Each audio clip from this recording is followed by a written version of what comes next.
Deuteronomy chapter 33 is talking about the power to bless and the wisdom to live right. That's my title for the entire chapter. This chapter shows us Moses at the end of his life standing before God's people, blessing them. This was his final act. His last words were not empty. They were loaded with power. One of the things that stands out to me in his speech to the people is that it is better to live right and enjoy God's blessing and to live wrongly and need your blessing to first remove a curse. Now I'm going to explain. Look at Reuben. His story had already been damaged by his actions. He slept with his father's concubine. But Moses stood and said to him concerning the blessings of the Reubenite, he said, let Reuben live and not die, and let his numbers not be few. That was not just a prayer, that was a restoration. Moses used his authority to change a man's story, and this teaches us something very powerful. He has placed power in our mouth, and we must use it to restore and not destroy, to speak life where there was once lost. But it also teaches us to be careful how we live, because actions have consequences.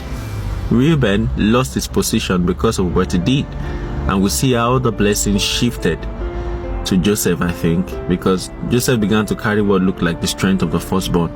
If you listen to the blessing, it says it's like he has the strength of the firstborn bull. That means position is not just given, it can be lost or transferred. We have seen this time and time again in the scripture, from Esau to Jacob, the children of Judah. So we must walk carefully so that when it is time for blessing, we are not starting from zero again.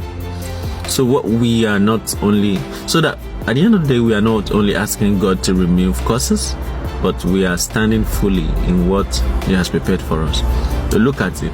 They were removing curses for Reuben, but blessing the other tribes. What his children are supposed to enjoy, they can't enjoy it now, because they've just removed the curse that was bedeviling them. So we must learn a lesson. Let's live a life that is not worthy of cursing. Moses spoke strength, favor, protection, increase, and here's the departure. Those blessings did not end there. They flowed from Abraham, from Isaac, all those blessings that the covenant it accrued, flowed to Jacob, to Israel, through Jesus, and now to us. So you are not empty. We come from a rich spiritual lineage, I must tell you. So when we face life, when we face challenges, we must remember where we come from. We are connected to a covenant that carries power, favor, and preservation.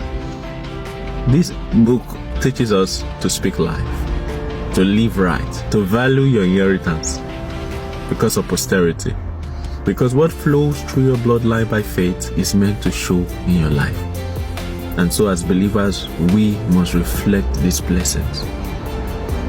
This is my take on the book of Deuteronomy chapter 3. I hope it has blessed you. If you had other comments, other lessons from that book, you can, or what God has said to you, maybe because you read the book recently, or you're reading now because of this teaching, drop your comments in the comment section. God bless you. Thanks for listening. I'll see you in the next chapter.